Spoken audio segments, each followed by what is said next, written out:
Hey, my friends. I just got off a call with a client, and if you see this, hi, client.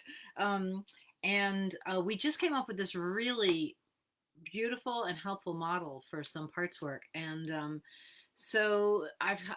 constantly coming up with models to address something in the moment. It's just how I work. But I thought this one might be general enough to be really beneficial to a few people. So we'll see who this resonates with.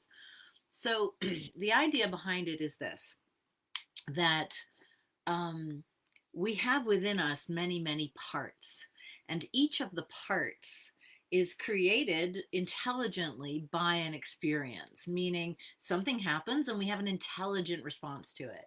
And of course, the intelligence of a tiny child, and the intelligence of a young child, and the intelligence of an adolescent, and the intelligence of a young adult, and the intelligence of us today are all different kinds of intelligence. So we come up with different solutions at different times, and every time we do it, forms kind of a part of us that has an opinion. And one of the challenges with trauma is it locks the parts in place. They don't kind of co-evolve with us. They get stuck kind of at that age. And so then we have parts operating within us and kind of driving the bus a little bit. One of the memes I posted recently is that feelings are like children. Like, you don't want to shove them in the trunk, but you also don't want them driving the car. So we need to learn to embrace all of this stuff intelligently from an adult point of view in order to not be controlled by it. So this is a little model for that. I'm going to do it quick because I actually have another appointment in a few minutes. So I'll do it quick, and then if you have questions, post them, and maybe I'll come back to it another time. So this is a brand new way of thinking about it. So what happens is, particularly now, what I'm talking about is for those of us who have experienced some kind of trauma in childhood. This might speak to you otherwise, but I'm just going to narrow it down to that for now. And then if it speaks to you and you haven't, that's great. Okay. So what happens is we have something happen to us and we form a kind of a reactionary part to it. So some part of us learns that, for example, it's dangerous to speak up, right? And if you have a difficult, frightening childhood situation at home, you will learn this, and you will learn to be afraid of certain situations that might not be frightening for other people. Like, for example, you walk into a room and someone's frustrated. If the adults in your family know how to handle frustration and they can just be frustrated, the kid can sort of ignore them. But if the adults in your family turn frustration into rage against you, now you learn to perceive frustration as very dangerous, right? And so you'll have this is a fear response, the little clenching up little child to something like frustration, for example, or anything else that has learned through experience is dangerous. Okay. So this is an intelligence of the child. The child says that's dangerous, and it gets small. Now then, as we get a little older, we develop more resources, and now maybe we can walk out of a room, right? Maybe we have the capability to leave sometimes. This is often a teenager part of us. So the young child might feel like this. The teenager part will often develop this next layer, and this is the defense layer. So now when this young part gets triggered, the teenager might get angry and say fuck you and storm out, right? And the teenager is protecting this child part. And as a teenager, that's about as much power as they have. They might have the power of walking, they might have the power of getting angry.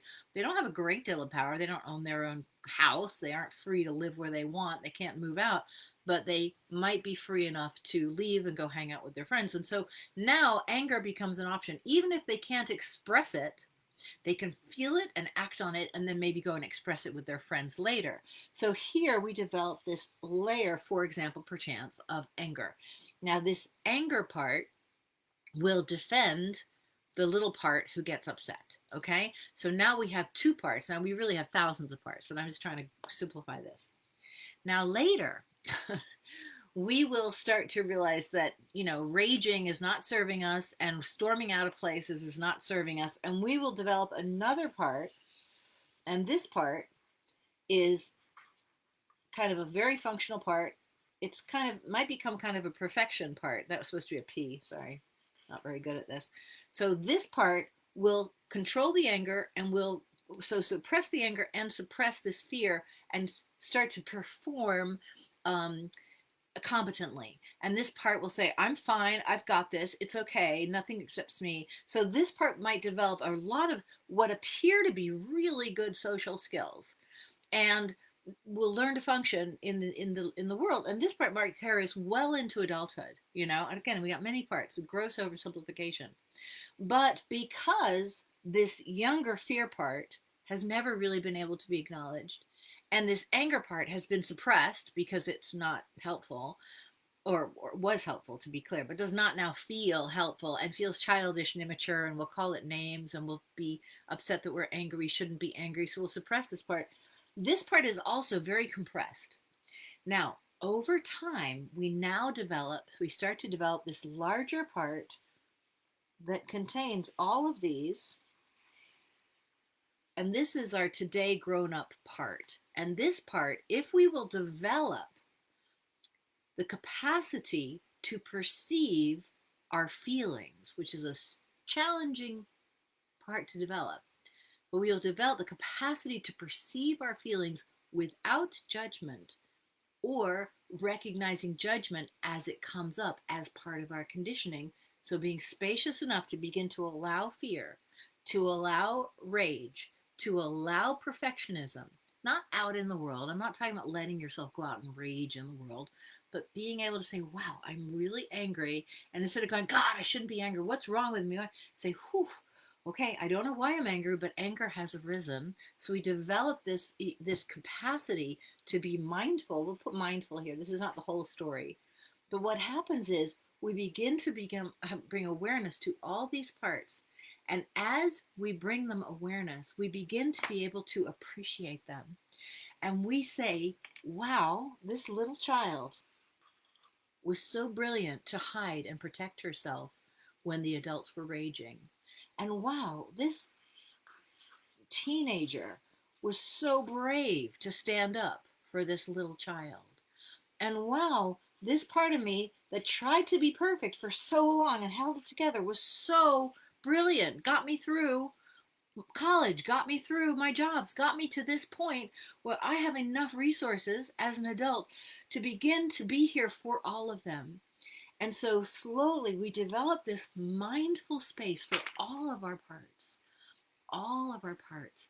And as we do that, as we give them the appreciation and love that they truly deserve, because they were trying so hard to navigate this incredibly difficult world, as we do that, all of these start to become less active within us in this reactive, like our anger part doesn't come out because this part will speak up for us. So our someone says something that hurts our feelings, right, as an adult, and then our teenage anger is like, I hate those people. Why do they do that? But we don't say that because we've learned to be perfect, but it's all suppressed. Now, this grown up part is able to speak up and say, you know what? I really would appreciate if we did this differently because this is not working for me. So comes up with some way to address the situation using resources. Might use the power of the feet.